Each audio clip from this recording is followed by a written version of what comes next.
Lately, I've been losing sleep, dreaming about the things that we could be. But baby, I've been praying hard.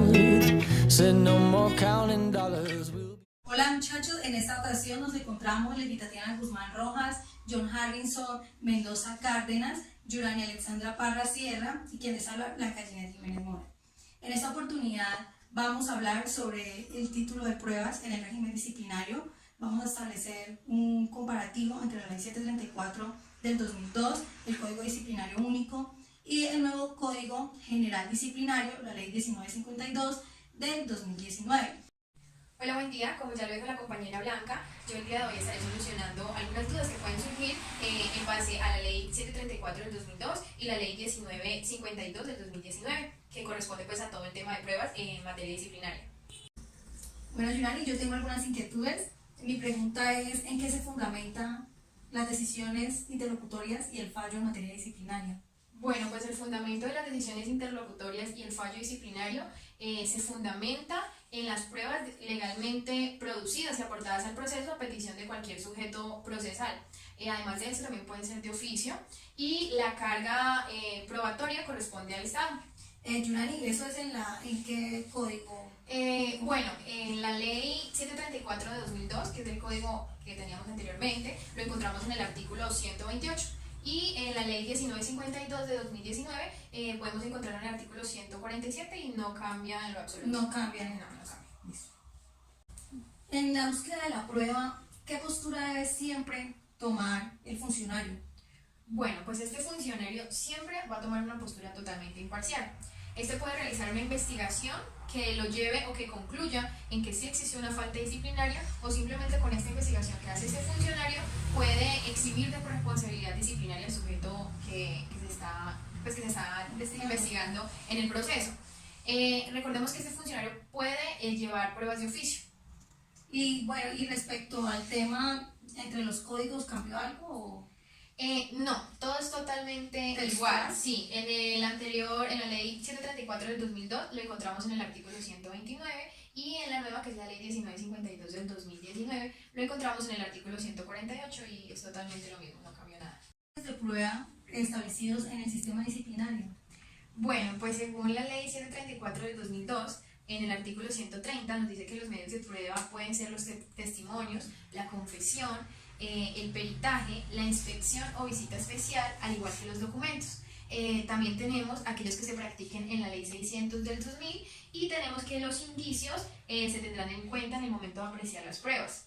En la nueva ley, que es la 1952 del 2019, en el artículo 149 es prácticamente lo mismo. La diferencia ¿cuál es? Que no nos remite a la Ley 600 del 2000, sino que nos remite al mismo código, la Ley 1952 del 2019. ¿Qué quiere decir esto? Que ya no estamos en un sistema de incriminación de números apertos en blanco, sino en un sistema de incriminación de números abiertos. Yo he escuchado algo sobre la libertad probatoria o de la prueba, pero la verdad no he entendido muy bien. Bueno, pues la libertad de la prueba la encontramos en la anterior ley, en el artículo 131. La libertad de la prueba, recordemos que en el sistema disciplinario debemos hallar una responsabilidad disciplinaria o una falta disciplinaria. ¿En qué consiste la libertad de la prueba? Consiste en que esa responsabilidad disciplinaria puede ser probada por cualquier medio de prueba luego que sea reconocida legalmente. Bueno, y pues en el artículo 150 de la Ley 1952 del 2019 es totalmente lo mismo. El comisionado a su vez practicará las pruebas que surjan del objeto de esta comisión si no son prohibidas expresamente. Si se vence el término para practicarlas, se solicitará ampliación del mismo. A su vez se remitirá al comisionado las copias del proceso disciplinario que sean necesarias para la práctica de estas pruebas. Bueno, ¿y el procurador puede comisionar a cualquier funcionario para la práctica de pruebas? Sí, a cualquier funcionario puede comisionar, en cuanto al procurador general. Y bueno, y respecto a los servidores públicos, esos servidores públicos pueden comisionar siempre y cuando la práctica de estas pruebas sea fuera de su sede, salvo cuando el comisionado pertenece a su dependencia. ¿cómo se realiza la petición y rechazo de la prueba? Según el artículo 132 34 del 2002, debemos hacer énfasis en que los sujetos disciplinables son los que pueden solicitar o pueden aportar alguna prueba dentro del proceso disciplinario. Entonces, todas estas pruebas que ellos aportan o solicitan, si son inconducentes, impertinentes e inútiles, serán rechazadas.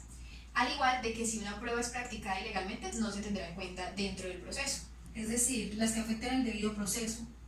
Y respecto a las ilícitas, pues cuando vulnere derechos fundamentales. Correcto. Hacemos la aclaración que en el artículo 151 de la ley 1952 de 2019 nos habla exactamente de lo mismo.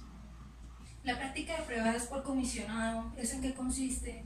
Bueno, pues según el artículo 133 de la ley 734 del 2002, nos dice que la práctica de pruebas por comisionado lo puede hacer el funcionario competente, puede comisionar esta práctica de pruebas a un servidor público de igual o inferior categoría. Asimismo, a las personerías distritales o municipales. Esta decisión que ordena la comisión de la práctica de pruebas debe ordenar en la comisión que se tenga en cuenta el objeto de la misma y el término para que se practiquen las pruebas. El comisionado a su vez practicará pruebas que surjan del objeto de esta comisión. ¿Y en el nuevo Código General Disciplinario cambió en algo? No cambió, agregó. Según el artículo 152 nos dice que también se puede comisionar en el momento en que se requiera practicar pruebas fuera del despacho de conocimiento. 34 y el nuevo Código Disciplinario contemplaría lo mismo adicionando lo que usted me acaba de decir. Sí, también adiciona otra parte que nos dice que esta remisión se puede hacer de manera electrónica. ¿Y las pruebas en el exterior cómo se practican? Bueno, pues según el artículo 134 del anterior código, nos dice que estas pruebas en el exterior se practican por medio de la normatividad vigente en el momento de realizar esta práctica de pruebas. Pero cuando la Procuraduría General de la Nación adelanta un proceso disciplinario, el Procurador General de la Nación podrá solicitar, de acuerdo a la actuación y urgencia de la prueba, la autorización para que se lleve a cabo la autorización del traslado del funcionario que está adelantando esta actuación. Debe haber un previo aviso al Ministerio de Relaciones Exteriores, al igual a la representación diplomática colombiana del país donde se va a surtir la diligencia. En el nuevo código, en la ley 1952 de 2019, según el artículo 153, no sufrió ningún cambio ni modificación. ¿Y en qué consiste la prueba trasladada o en qué se basa? Bueno, pues según el artículo 135 del anterior Código Disciplinario, nos dice que cualquier prueba practicada válidamente dentro de un proceso administrativo o judicial puede trasladarse a un proceso disciplinario, siempre y cuando sean copias auténticas y debidamente autorizadas por el funcionario competente. ¿Y en el nuevo Código General Disciplinario cambió en algo? Se agrega, según el artículo 154, nos dice que los elementos materiales probatorios y evidencia física que se hayan descubierto en el escrito de acusación se pueden trasladar al proceso disciplinario, pero en el proceso disciplinario están sujetos a contradicción. A su vez, cuando estos elementos materiales probatorios y evidencia física no han sido descubiertos en un proceso penal, se le hará una solicitud al fiscal del caso y este evaluará si puede hacer llegar al proceso disciplinario, si puede trasladar estos elementos materiales probatorios, siempre y cuando no comprometan en absoluto el proceso penal. ¿Qué es el aseguramiento de las pruebas? Bueno, el aseguramiento de las pruebas lo encontramos en el anterior Código Disciplinario, en el artículo 136, y ese nos dice que los funcionarios de Procuraduría General de la Nación son los encargados de salvaguardar todos los elementos materiales probatorios y evidencia física, gozando de su papel como policía judicial. Y el artículo 155 del nuevo Código Disciplinario pues no sufre ninguna modificación alguna. ¿Existe un nuevo apoyo técnico en la investigación del proceso disciplinario, Yulani? Sí, Blanca, existe un apoyo técnico. Además de esto, este apoyo debe ser gratuito para todos los servidores públicos que adelanten procesos disciplinarios con el fin de poder tener un éxito en esta investigación. Eso lo encontramos en el artículo 137 del anterior Código Disciplinario, y en el actual Código Disciplinario está en el artículo 156, el cual no tiene ninguna modificación. ¿Cuál es la oportunidad que se tiene para controvertir una prueba? Pues según el artículo 138 de la anterior ley, nos dice que los sujetos procesales pueden controvertir una prueba cuando estos tengan acceso a la actuación disciplinaria. En el artículo 157 de la nueva ley modifica totalmente esto y dice que se puede controvertir prueba una vez seamos notificados de la auto de apertura de investigación disciplinaria o de la orden de vinculación. Yurani, ¿cuándo es inexistente una prueba? Según el artículo 140 de la anterior ley, dice que es inexistente cuando no llena todos los requisitos de la formalidad de la prueba. En el artículo 158 no se modifica para nada. Eso de las formalidades de la prueba. Bueno, la formalidad de la prueba quiere decir que la prueba, para que cumpla esas formalidades, debe ser conducente, pertinente y útil, y no debe ser ilegal ni ilícita. ¿A qué se refiere el código cuando establece o regula la apreciación de la prueba? Bueno, pues en el artículo 141 del anterior Código Disciplinario hace referencia a la valoración que se le realiza a unas pruebas en conjunto, según los criterios de la sana crítica. Esta decisión se debe fundamentar en el mérito de las pruebas mismas. En el actual código lo encontramos en el artículo 159 y es exactamente lo mismo. Yurani, ¿usted me podría hacer el favor de explicarme en qué consiste o qué es eso de la prueba para sancionar? Bueno, pues en el artículo 142 del anterior Código Disciplinario y el artículo 160 de la nueva ley disciplinaria hace referencia a que no se podrá proferir fallo sancionatorio dentro del proceso disciplinario sin que haya plena certeza o exista una prueba la cual nos lleva a la determinación de si existe o no responsabilidad disciplinaria. Muchas gracias. Con mucho gusto. Muy buen día, compañeros. Como ya se abarcó el tema de pruebas en general, ahora nos corresponde hablar de los medios de prueba que se adicionaron en la Ley 1952 del 2019, que es el nuevo Código General Disciplinario, en donde nos hace una claridad de los medios de prueba que ya están taxativos en este código. Entonces pasamos al compañero Harry, que nos va a explicar un poco pues de esta remisión normativa pues que ya no se hace. ¿Cómo es ese procedimiento? Muy bien. Anteriormente, en la Ley 734 del 2002, que era el antiguo Código Disciplinario Único, encontramos en su artículo 130 los medios de prueba. Ese artículo nos remitía al antiguo Código de Procedimiento Penal, que era la Ley 600 del 2002. Pero en la actual Ley del 1952 del 2019, que es el actual Código General Disciplinario, no nos remite a la Ley 600, sino que nos desglosa cada medio de prueba que encontramos dentro del mismo código. Compañero Harrison, para iniciar pues es importante pues tener un orden de medios de prueba. Entonces, por favor, pues es prudente iniciar con el medio de prueba de confesión. ¿Nos podría decir, por favor, cuáles son los requisitos de este medio de prueba? Muy bien. Vale aclarar que la confesión la encontramos en el capítulo 1 del título 6 de pruebas de la Ley 1952 del 2019. En el artículo 161 encontramos los requisitos de los medios, de la confesión.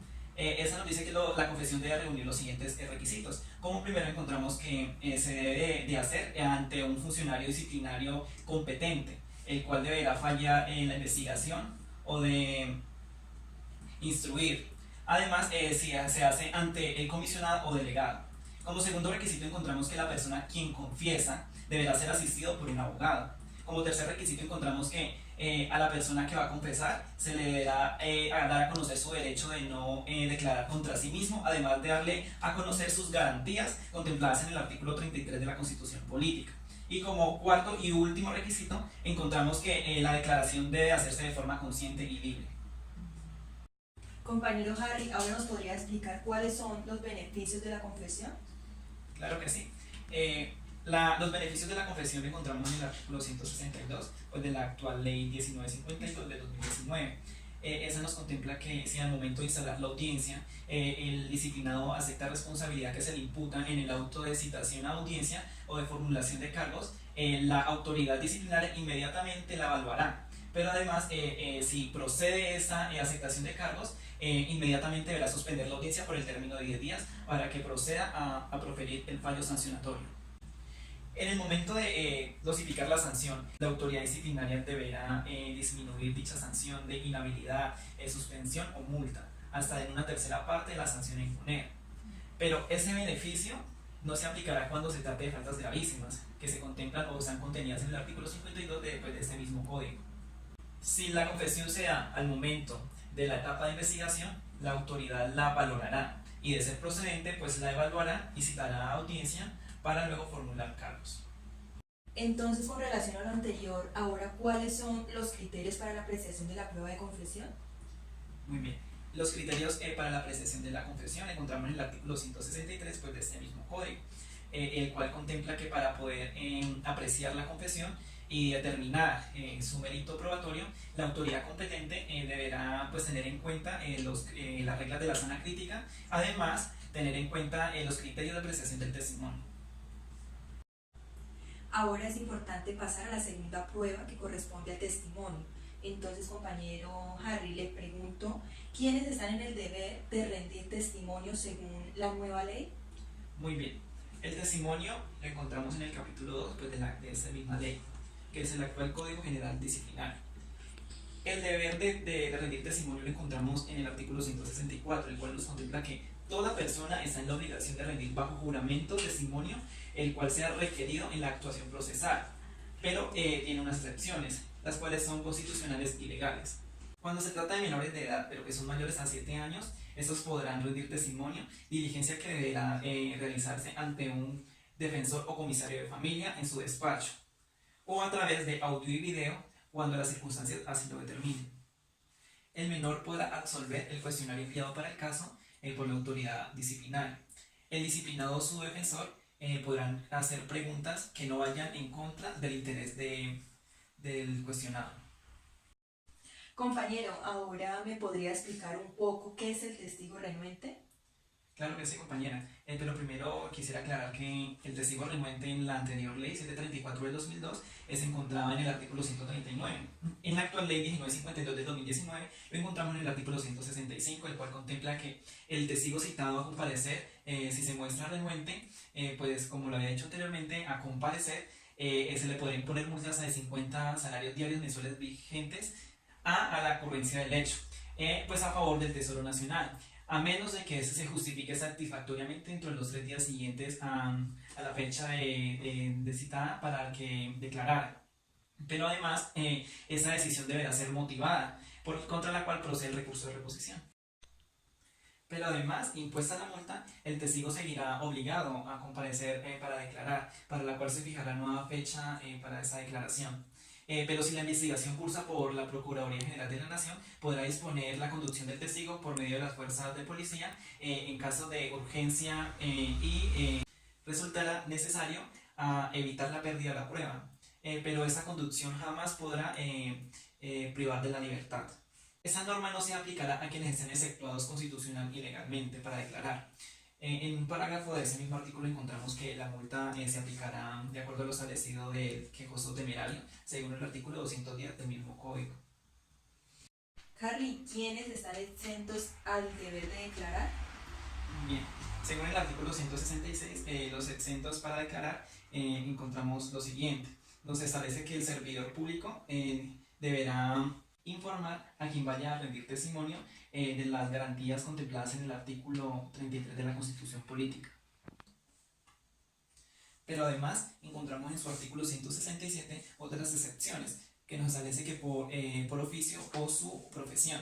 Entonces aquellas personas son los ministerios de cualquier culto admitido legalmente, los abogados y otras personas que legalmente puedan o deban guardar secreto. Compañero Harry, ¿ahora nos podría explicar cómo se hace la amonestación? Bien, la amonestación previa al juramento encontramos en el artículo 168 pues, de esa misma ley. Nos explica que aquellas personas que les corresponda tomar el juramento previamente amonestará a quien deba prestarlo de la importancia moral y legal del acto y además de las consecuencias jurídicas, penales establecidas para quienes declaren falsamente o incumplan lo prometido. Acto seguido se leerán las disposiciones y continuo a esto se tomará juramento. ¿Qué sucede si el testigo se encuentra impedido para concurrir? Bien, el impedimento para concurrir lo encontramos en el artículo 169. Cuando el testigo se encuentra impedido para concurrir, pero que este impedimento sea físico, entonces para poder ir al despacho de la autoridad competente se deberá hacer el interrogatorio en el lugar en el cual se encuentre, utilizando los medios técnicos necesarios para la declaración. Ahora bien, ¿cuál es el proceso que se debe llevar a cabo al testimonio por certificación jurada? Bien, este proceso lo encontramos en el artículo 170, el cual nos establece que el testimonio por certificación jurada se recaudará por medio de formulación de un cuestionario dirigido al declarante. Esta se deberá hacer una relación sucinta de los hechos, materia de investigación. También se entenderá que esta se entenderá agotada con una sola firma de la certificación. Esta certificación se deberá remitir al despacho originario dentro de los 8 días siguientes al recibo del mismo. Quienes en la obligación de ello y sin justificación no rinda certificación jurada incurrirá en la causal de mala conducta. La autoridad quien haya requerido ese cuestionario pondrá esos hechos en conocimiento de la autoridad quien sea la competente para disciplinar al renuente. Dentro de ese artículo además encontramos quienes prestarán certificación jurada. Entre esos están el presidente, vicepresidente de la República, los ministros del despacho, los congresistas, además los magistrados de la Corte Suprema de Justicia, de la Corte Constitucional, del Consejo de Estado, entre otros. Este derecho a declarar certificación jurada es renunciable. ¿Qué se debe realizar cuando sea necesario el testimonio de un agente diplomático? Bien, el testimonio de agente diplomático está consagrado en el artículo 171. Cuando se requiera testimonio de un ministro o agente diplomático de nación extranjera acreditado en Colombia o de un miembro de su comitiva o familiar, se remitirá al embajador o agente por conducto del Ministerio de Relaciones Exteriores con nota suplicatoria que se enviará un cuestionario y copias pertinentes para que si él tiene a bien declare por medio de certificación jurada o que permitan de hacer de la misma forma a la persona a quien se solicita. Si la persona solicitada es dependiente del agente diplomático, se le podrá solicitar a este agente el permiso para que se pueda hacer dicha diligencia de la forma ordinaria. ¿Nos podría explicar, por favor, cómo se realiza el examen de testigo? Bien, según el artículo 172, nos dice que el examen a los testigos se debe hacer de forma separada. El interrogatorio de esos testigos se hará separadamente. Quiere decir que estos no podrán ni saber ni escuchar en las declaraciones de quienes les precedan. Ahora es importante hablar también de cuáles son las prohibiciones del testimonio según la ley 1952 del 2019. Claro, esas prohibiciones las encontramos en el artículo 173 pues, de la ley que acaba de mencionar. Nos establece que el funcionario está en la prohibición de sugerir respuestas, además de hacer preguntas capciosas y de generar violencia al testigo. Además tampoco podrá preguntarle su opinión, salvo que se trate de un testigo cualificado técnica, científica o artísticamente. Además, esa prohibición se hará extensiva a todos los sujetos procesales. Harry, ¿cómo se recepciona el testimonio? Bien, de acuerdo al artículo 174, los testimonios serán recogidos y conservados por el medio más idóneo, de tal manera que eso permita realizar su examen cuantas veces sea necesario y sobre eso se dejará constancia. Compañera, además de lo que le acabo de decir, es importante aclararle que esta recepción del testimonio en la ley 774 del 2002 no se encontraba establecida.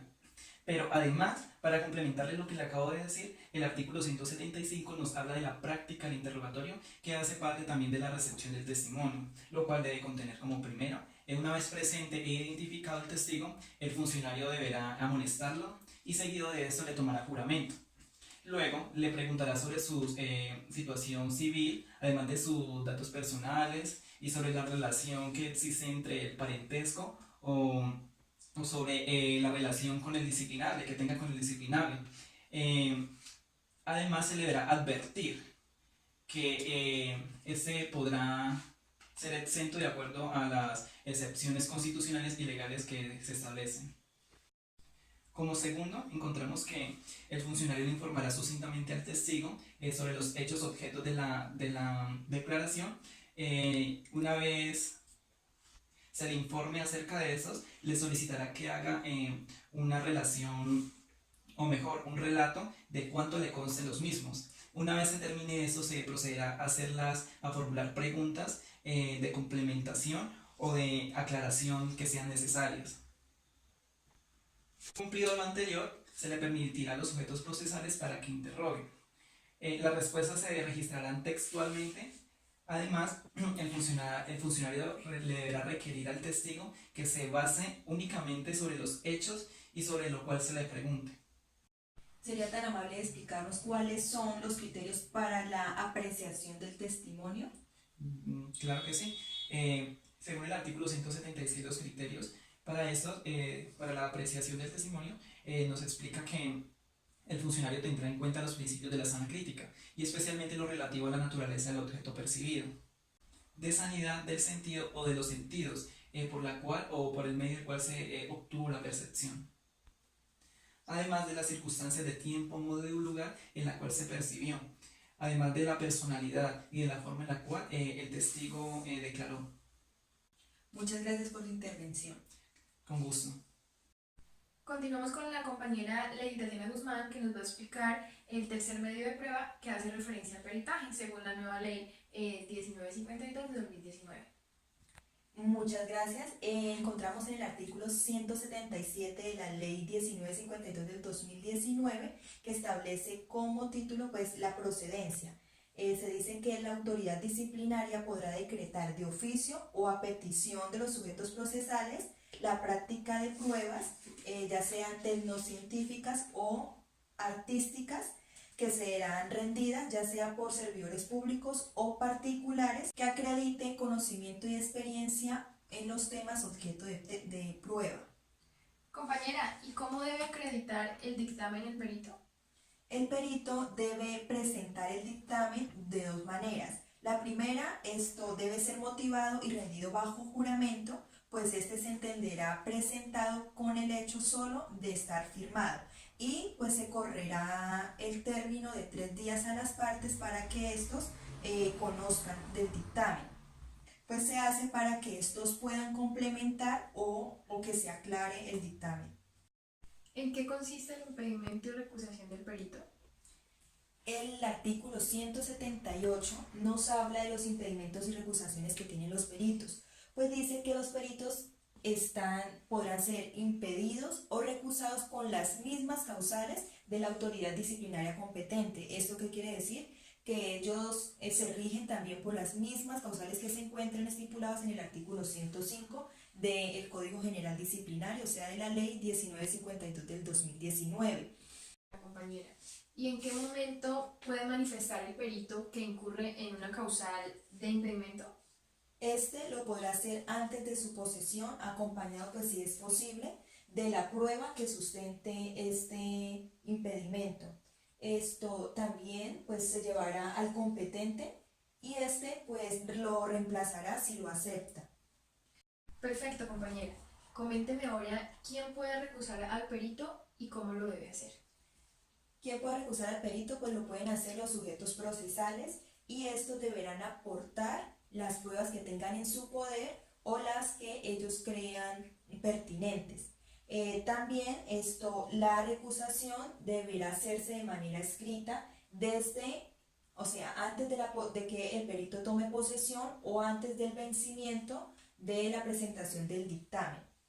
Si acepta alguna causal o manifiesta estar impedido, este será reemplazado. En caso contrario, la autoridad disciplinaria que conozca del proceso resolverá sobre la recusación, declarando un nuevo o designando un nuevo perito si es declarada aprobada. Si se estima aprobada, pues se remitirán copias que sean pertinentes del proceso para la investigación a que haya lugar. Contra la decisión que se profiera frente al impedimento o la recusación, no procede recurso. Bien, compañera, ¿cuáles son los requisitos del perito y la práctica del peritaje?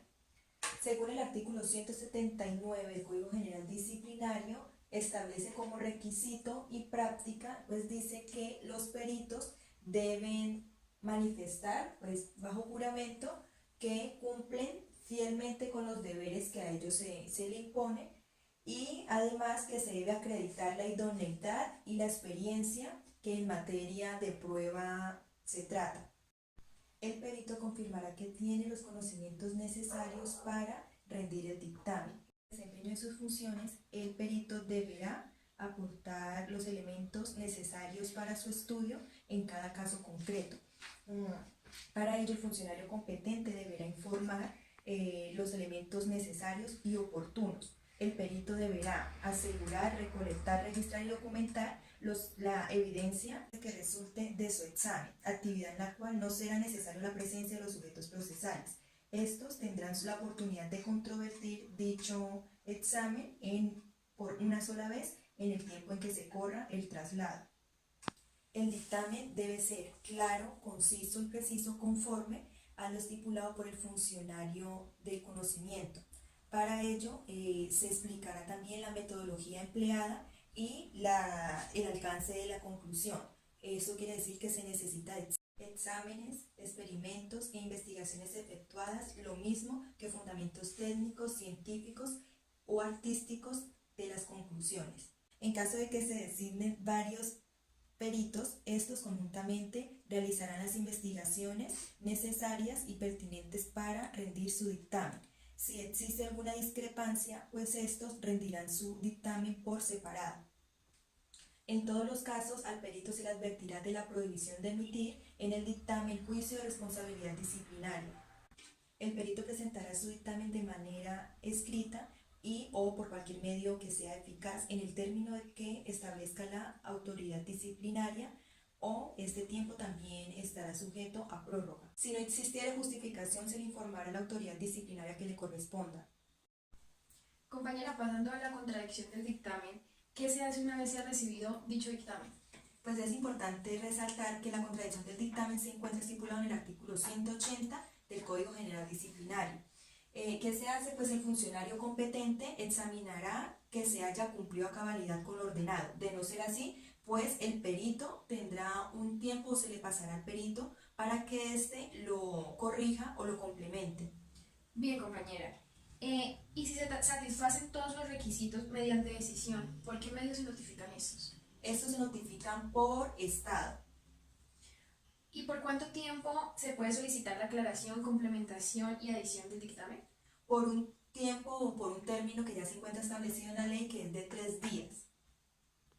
Cuando se declare la aclaración, complementación o adición del dictamen, se procederá al perito para que éste, en un término no superior a 5 días prorrogables por una sola vez, para que éste aclare, amplíe o adicione su dictamen. De negarse esto, pues procederá el recurso de reposición. ¿Y los dictámenes pueden ser objetados? Sí, ellos pueden ser objetados por error grave.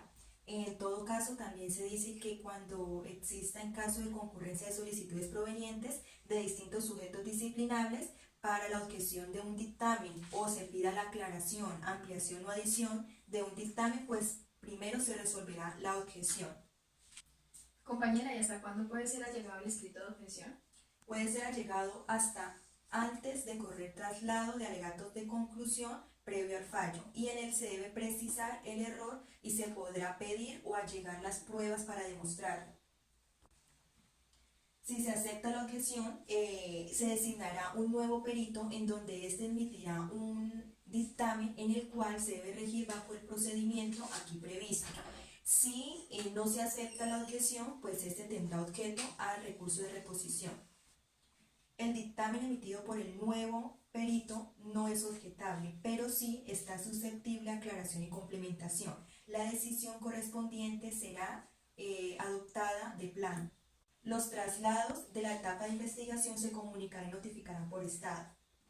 Cuando sea procedente la prueba pericial en la audiencia, se procederá a hacer el trámite previsto en este artículo para dar traslado y la sustentación de esto, de las aclaraciones, complementaciones y objeciones, se sustentará de manera verbal. Se debe motivar y las notificaciones y todo lo anterior se hará en estrados. Compañera, tengo una pregunta. ¿El perito deberá comparecer a las audiencias? Sí, el perito debe comparecer a las audiencias y se hará de oficio o a petición de los sujetos procesales para que éste explique y responda a las preguntas que sean procedentes. Seguimos a hablar del artículo 183, donde nos habla del trámite de la objeción del dictamen. Compañera, referente a este artículo, ¿qué pasa con el dictamen rendido como prueba de las objeciones? Este pues no es objetable, pero se tiene en cuenta que dentro del término del traslado las partes podrán pedir que se aclare se adicione o se amplíe el dictamen. Y si no prospera la objeción, ¿qué sucede? El funcionario le corresponde precisar conjuntamente los dictámenes presentados. Si bien es cierto, sabemos que esta objeción puede prosperar. ¿Qué sucede en este caso? Pues en este caso se acoge el ya practicado para resolver pues la objeción, o de caso contrario pues se pedirá de oficio uno nuevo, en el cual pues se correrá traslado a las partes para que éstas aclaren, adicionen o amplíen. Compañera, sabemos que si bien es cierto, esta objeción puede prosperar. ¿Qué sucede en estos casos? En este caso se acoge el ya practicado para que se pruebe la objeción, o de caso contrario pues se pide de oficio uno nuevo, que no estará sujeto o no será inobjetable. También pues se corre traslado a las partes para que ellas pidan que se aclare, se adicione o se amplíe el dictamen. Ahora vamos a hablar del artículo 184, que nos habla de los exámenes médicos o paraclínicos. ¿Esto para qué se utiliza? Para los efectos de la comprobación de la conducta disciplinaria y también para el grado de responsabilidad. Compañera, referente a este artículo, ¿qué puede hacer el funcionario competente referente a los exámenes médicos y paraclínicos? Él puede ordenar los exámenes médicos y paraclínicos para que estos no violen los derechos fundamentales. Las entidades administrativas públicas tendrán la obligación de practicar de manera oportuna y gratuita las pruebas, exámenes, análisis y cotejos que los peritos requieran y hayan sido ordenados por los funcionarios competentes. Compañera, referente a lo anterior, ¿hay algún otro medio de prueba subsidiario en el momento en que una persona se rehúse al examen de reconocimiento médico y se trata de faltas relacionadas con la ingesta o consumo de bebidas embriagantes que produzcan dependencia o alteren la conducta de la persona? Sí, esto se utilizará el medio de prueba de testimonio de aquellos que hayan presenciado los hechos o comportamientos en donde se pruebe esto, o también se utilizarán otros medios de prueba que sean útiles para el caso. Bueno, continuamos hablando del régimen probatorio en materia disciplinaria. Esta vez nos vamos a ubicar en el capítulo 4 a partir del artículo 185 del nuevo Código General Disciplinario, en donde vamos a ver el tema de inspección disciplinaria. La inspección disciplinaria tiene como finalidad la individualización de los autores para su posterior vinculación, así como también busca esclarecer los hechos que son materia de investigación disciplinaria. La inspección recae sobre lugares, cosas, bienes u otros efectos materiales. Esto hace referencia a que el operador disciplinario debe desplazarse a ciertos lugares o bienes en planta física, por ejemplo la gobernación, para verificar la existencia de soportes o para recepcionar algún tipo de testimonio. Esta inspección se hace de oficio o a petición de parte. El artículo 186 establece los requisitos que debe llevar pues, la inspección disciplinaria. Dice que se debe decretar por medio de providencia. Este debe expresar con claridad pues, el objeto de la diligencia, así como el lugar de la realización. De esto, del lugar y hora de la diligencia, se le informará al sujeto disciplinable. Durante el trámite de la inspección, entonces, se puede, a petición de cualquier parte o de oficio, pues ampliar el objeto de la misma. Cuando fuere necesario, entonces, el funcionario competente puede designar a un perito. El comisionado puede igualmente hacer una designación al momento de la práctica de la diligencia. Se determinará también, pues, o se tendrán en cuenta opiniones técnicas, artísticas, de quienes por razón de su formación o de experiencia puedan contribuir al esclarecimiento de los hechos, siempre que se haya autorizado en la providencia que decretó la inspección.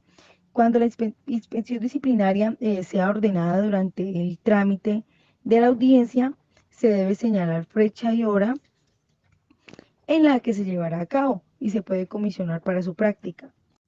Bueno, en el capítulo 5 encontramos los medios de prueba documentales a partir del 187. Dice que la queja y el informe o los medios que contengan información sobre la noticia disciplinaria por sí mismos no constituyen prueba. Lo que hacen es encauzar la actividad probatoria. Los documentos allegados con la queja o el informe se apreciarán siguiendo las reglas de la sana crítica. Es decir, mediante esta queja o este informe, el operador disciplinario se va a guiar para saber qué elemento material probatorio va a solicitar o va a utilizar, pues, al momento de llegar a emitir un auto de investigación disciplinaria y a llevar todo el proceso de él mismo. El artículo 188 dice que se deben aportar en original o copia y en caso de ser necesario, ¿no? Se adelantarán las diligencias tendientes a verificar la autenticidad de estos documentos que se aporten. Hay una obligación de entregar documentos en el artículo 187. Quien tenga documentos en su poder o que se requieran en los procesos disciplinarios, tiene la obligación de ponerlas a disposición a la autoridad disciplinaria que lo solicite, exceptuando pues algunas condiciones del artículo 154. En caso de ser una persona jurídica, pública o privada, la orden de solicitud de documentos se le debe comunicar al representante legal. Este tiene la obligación de entregar a aquellos que se encuentran en su poder, en el término el término establecido en el procedimiento administrativo y de lo contencioso administrativo. Cuando un documento es tachado de falso, el funcionario competente puede solicitar a la autoridad a cargo de su trámite o bajo cuya posesión se encuentre la remisión de copia auténtica de este o el original para su eventual cotejo y asimismo pues saber el origen y agregarlo al expediente. Asimismo se analizarán ese tipo de documentos. Si luego del documento tachado en falso pues se advierte que de verdad hay una falsedad documental, se dispondrá el informe correspondiente con los medios de prueba del caso y su remisión a la autoridad penal correspondiente. Los documentos gozan de presunción de autenticidad.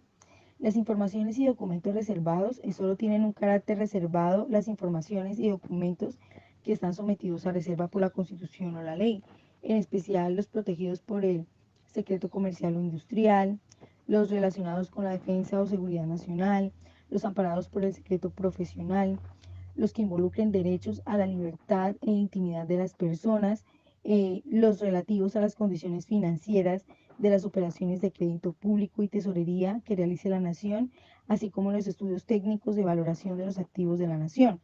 Los documentos reservados deberán incorporarse al expediente en cuaderno separado y deben conservar su condición de forma permanente. Los sujetos procesales pueden solicitarlos, pero no se expedirán copias. Respecto a los informes técnicos, los funcionarios pueden requerir a las entidades públicas o privadas informes sobre datos que aparezcan registrados en sus libros o consten en sus archivos. Los informes se rendirán bajo juramento, serán motivados y en ellos se explicará fundamentalmente el origen de los datos que se están suministrando. Esos informes se pondrán en conocimiento de las partes en el término de 3 días para que se puedan solicitar aclaraciones o complementaciones. Respecto de estos, no procede la objeción por error grave. El artículo 130 de la Ley 734 del 2002 establecía que los indicios se tendrán en cuenta al momento de apreciar las pruebas, siguiendo los principios de la sana crítica. Aquí, en la nueva ley, en el nuevo Código General Disciplinario, en el capítulo 6, establece pues el acápite especial del indicio, donde dice que todo indicio ha de basarse en la experiencia y supone un hecho indicador del cual el funcionario infiere lógicamente la existencia de otro hecho. El hecho indicador es indivisible, sus elementos constitutivos no pueden tomarse por separado como indicadores. El hecho indicador debe estar probado y el funcionario apreciará los indicios en conjunto teniendo en cuenta pues la gravedad, concordancia y convergencia, así como la relación con los medios de prueba que obren en la actuación procesal correspondiente. Lately, I've been losing sleep, dreaming about the things that we could be. But baby, I've been praying hard, said no more counting